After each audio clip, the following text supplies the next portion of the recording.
blacklisted. Not by trolls spiraling through comment threads, not by tabloids chasing algorithm crumbs, but by the very revival that once begged her to hoist the balcony scene each night. West End producers have erased Rachel Zegler from tomorrow's Evita media roster in what insiders call an extraordinary 11th-hour blackout. Within an hour of that embargo lifting, theater blogs lit up like a stadium on Derby night. Commenters hurried to reload the docket, blinking at a sterile PDF, host names, photographer slots, 2 alternates, and a single blank line where the star's name ought to have glowed in gold serif. Picture buying courtside seats and learning. The MVP is scratched under undisclosed reasons. Fans felt that punch, only their tickets were suddenly non-refundable.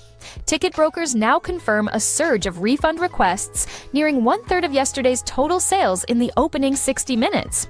Before dawn, refund chatter ballooned again, and the show's private Discord bubbled with screen grabs of Ticketmaster carts abandoned mid-checkout. One sharp-tongued critic tweeted a scoreboard meme, Evita 0, Reputation 3. Defenders insisted Zegler was merely on strict vocal rest, but an insider texted, management invoked the exclusivity clause, optics first, questions later. Pressure cooker conditions inside the theater, one crew member tells us, as management scrambles to contain what is fast becoming a public relations wildfire. Rewind 2 weeks. Zegler sat at a Snow White promo round table and lobbed another headline grenade, musing that voters for Donald Trump may never find peace. Cable hosts clipped her mid-sentence. By sundown, financial pundits placed odds on Disney's share price dipping come Monday. Add that to her, it's no longer 1937 jab and the remark that dreaming about true love is weird, and you have a tinderbox waiting for one spark.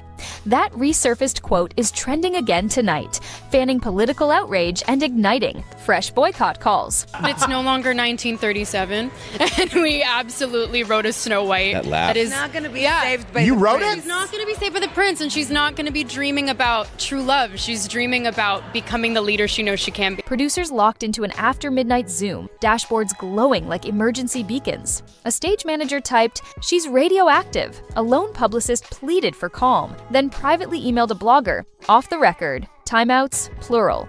Leaked screenshots reveal agenda slides labeled Project Dove, reportedly code for crisis containment. Teams unleashed a barrage of DMCA strikes, scrubbing TikTok mashups that overlay her Trump remark atop footage of empty theater aisles. Those filings poured gasoline on public emotion. Meme lords doubled down, dubbing it a cover-up, a backstage coup, full-on theater warfare. Digital rights analysts counted more than 24 takedown notices in under 3 hours, an aggressive tactic rarely seen outside blockbuster film franchises. Rewind to last month's rehearsal hall leak where a mystery soprano belted, "Don't cry for me, Argentina," while Zegler paced offstage scrolling her phone. That clip gathered views like barnacles on a hull. Tonight's blacklisting feels less like lightning and more like the final crack of a glacier that has been groaning for weeks.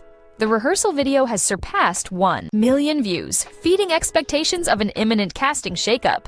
72 hours after the newest leak, laminated press lists hit inboxes. Her name, absent, the understudy. Once, a shadow on poster number 2, stood center cell. Reporters pinged editors. Historic or bizarre? Then came a twist. An active Zoom box marked principal talent, mic muted, camera dead. Oversight, placeholder, or breadcrumb for conspiracy theorists. Take your pick and hedge your bets. Journalists on site tell us a seat-tagged principal talent stayed empty through every photo call, deepening the mystery. Imagine the fan reaction. A sports bar on championship night learning the striker tore a ligament 5 minutes pre-kickoff. Reddit speculated about breach of contract fees. Conservative pundits cheered karmic justice. Tumblr spun redemption fanfic. Sentiment trackers show a spike on the Schadenfreude index, most notably among male viewers who liken the fiasco to benching a star quarterback. A silhouette quote card hit feeds at the 90-second mark. Exclusivity clause invoked. Crimson text glowing against black. Sentiment plummeted like a freefall coaster. Investors refreshed spreadsheets. Fans debated deleting surface pressure from playlists. Market analysts warn ticket sales volatility could threaten break-even. Projections if the blackout drags into preview week. By hour 6, group sale brokers reported cancellations topping £20,000. Panic rippled through London's theatre district like a tidal wave across linked harbours. Still, inside rehearsal, cues ran as if nothing changed. A lighting tech whispered, "We have 2 presets, one for Rachel, one for backup." Crew sources describe a dual-track plan. rehearse 2 leads until management decides which spotlight color to lock. She never stepped onto the carpet. An email chain later leaked showed her RSVP as regretfully declined. The adjoining health commitment box remained blank. Fans felt the blackout colder than an unlit spotlight, while management spoke only in hypotheticals. Tonight, the production's official account released a single sentence. The US cast remains unchanged. Critics call the phrasing deliberately ambiguous. Banned, or self-exiled, damage control, or silent termination? Rhetorical questions multiplied faster than thumbnails with red arrows. What happens when a performer's presence hurts the show more than her absence? Entertainment lawyers note most contracts empower producers to sideline talent during public relations emergencies, while salaries quietly continue. At minute 3, an animated headline meter screamed, "Crisis." A tipster claimed producers would leave her on stage, but gagged off stage until critics filed reviews, wagering the art might drown the din. PR strategists dub this the silent star tactic, a high-risk maneuver with inconsistent results. 2 minutes later, the stakes reset. One investor grumbled about cost overruns, a blogger lamented cast morale, an ex-Disney colleague sighed, "We warned them about the quote machine." Backstage morale is reportedly thinning as chorus members field. Endless DMs asking if the lead has been fired. Opening press day dawned beneath slate skies. Security rosters swapped surnames for code names, and guards carried printouts of paparazzi faces, plus Rachel herself just in case. One follow spot operator joked he felt like guarding the Death Star's exhaust port. Eyewitnesses noted a no-photo zone stretching 3 blocks, and guards checking every credential twice. The show marched on. Solos, group photos, choreographer sound bites. Everything except the customary tete-a-tete with the star fans paid to see. The understudy assured reporters of ensemble unity. Journalists sensed crisis spin. Media outlets now brand Zegler the silent star, pointing out she has yet to promote a production opening in under 3 weeks. Day turned to dusk, and the chatter only swelled. Some speculate a contract clause slaps hefty penalties on any lead whose press junket spirals into negative trending territory. Disney, rumor claims, enforced something similar when the live-action Snow White buzz grew toxic. If that is true, tonight's absence is not punishment, but firewall, yet the vacuum itself has become the wildfire. Fans crave presence. Silence only magnifies noise. Time marker, 6 hours after the press list leak. A rogue spreadsheet surfaces on X, showing projected revenue sliding 10% on refund risk alone. Immediate emotion coats the rows of numbers. Like ice, panic edges investors' thumbs closer to that sell button. A theater insider replies with a shrug emoji and the comment, "Not my circus, not my diva," before deleting the post, but not before screenshots immortalize it. By 9 hours in, the London tabloid Evening Torch devotes a double-page spread to the vanishing diva. They interview a front-of-house worker who claims Zegler sneaks in through a side door wearing oversized headphones,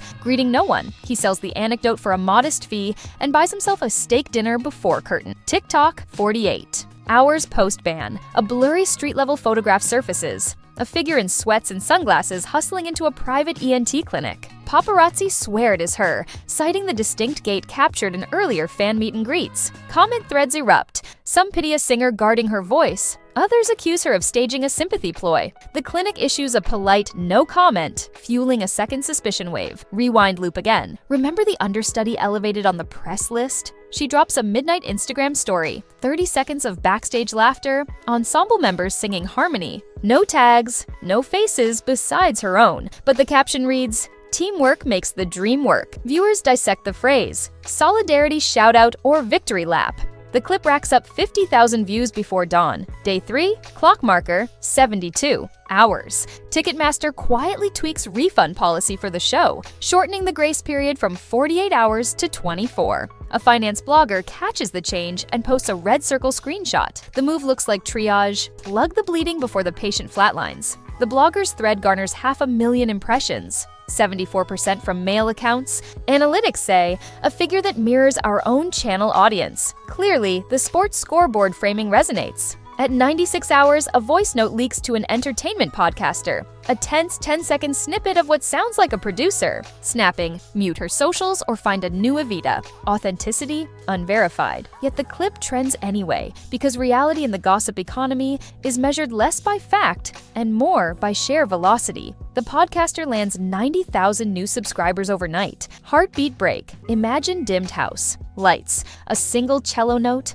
A legal letter graphic sliding across the screen. The letter warns, in dense text, that unauthorized distribution of internal meeting recordings constitutes breach of confidentiality. Viewers pause, screenshot, zoom. The letterhead appears legit. Some cheer the clampdown, others double share. In defiance, clock tick, 5 days in, the London Firefly, a normally staid theater journal, publishes an op-ed titled "The Cost of a Cancelled Press Junket." Can Rachel Zegler weather the storm? The writer calculates potential losses. Ad buy, rebates, souvenir program redesigns, the sudden need for fresh headshots. He ends with the rhetorical question, will a balcony scene sung in perfect pitch be loud enough to silence the Twitter bell? Comments split between let the woman sing and replace her before opening night. Midpoint emotion check-in, critics fear financial implosion, defenders argue for artistic redemption, insiders lose sleep over stage cue chaos. Each faction sees a different battlefield, but every headline hammers one drum: absence.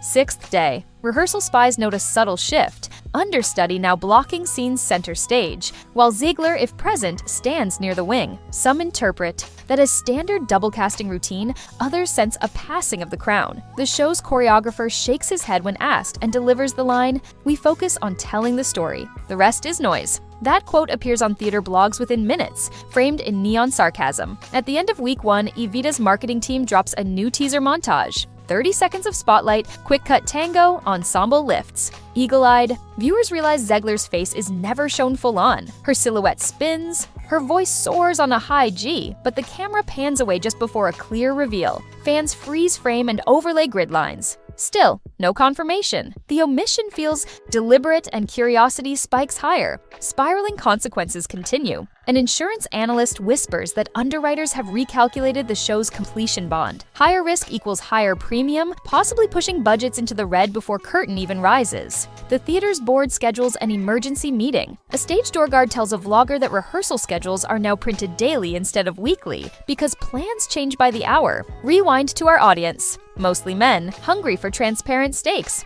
So, here's the scoreboard. Ticket refunds, trending upward. Sentiment, seesawing. Casting status, Schrodinger's Evita. She is both lead and not lead until the house lights actually rise on preview night. And buried beneath the drama is a freshly ignited betting market. A crypto sportsbook lists odds on Rachel Zegler to take opening night bow, priced at 3-2. Another platform offers prop bets on whether the understudy's name will appear in the souvenir program run at the printers next week. Rhetorical volley. Could a single leaked audio clip topple a multi-million-pound revival? Could one more unscripted quote nuke months of choreography, set design, marketing spend, or wild twist? Could mystery itself sell more tickets than clarity ever would? History loves a cliffhanger. Phantom of the Opera rode gossip about falling. Chandeliers for decades. Minute marker, day 10. The show's official Instagram posts a cryptic black square captioned with a single line, "The stage waits." Comments explode. Some read a resignation between the words,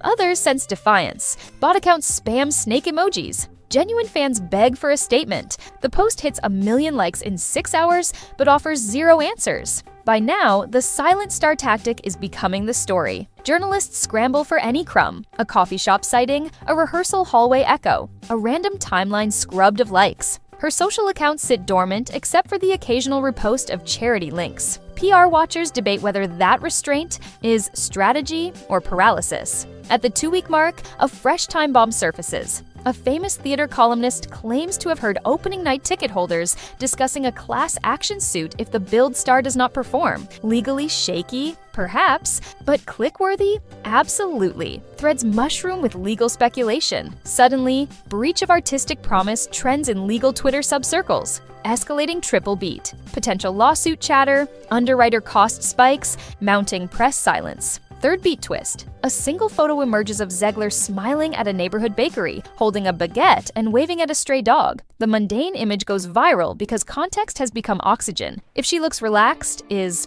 The crisis exaggerated? Critics yell staged photo op. Fans call it proof she is focusing on self-care before opening night. Nobody agrees? Everyone clicks. Finally, 17 days post-Blacklist rumor, producers schedule a new press event. No questions, just a piano rehearsal snippet streamed live. The piano intro rings out, chorus lines fill the background. Then, camera centers on a brunette silhouette stepping into blue light. The mic stand tilts, spotlights swell, and the stream abruptly cuts to a technical difficulties card. Tens of thousands watch stunned. Chat scrolls faster than the bitrate can handle, and speculation erupts. Did she appear? Did the understudy? Did a power surge kill the feed? The revival's official account says only, "Thank you for your patience." Tomorrow might bring the rumored boardroom tape, 10 tense minutes concluding with the phrase, "Mute her or we pull the plug." If that audio leaks, the saga detonates louder than any overture swelling beneath a proscenium arch. Maybe the show will open with Zegler's grand high notes echoing through the theater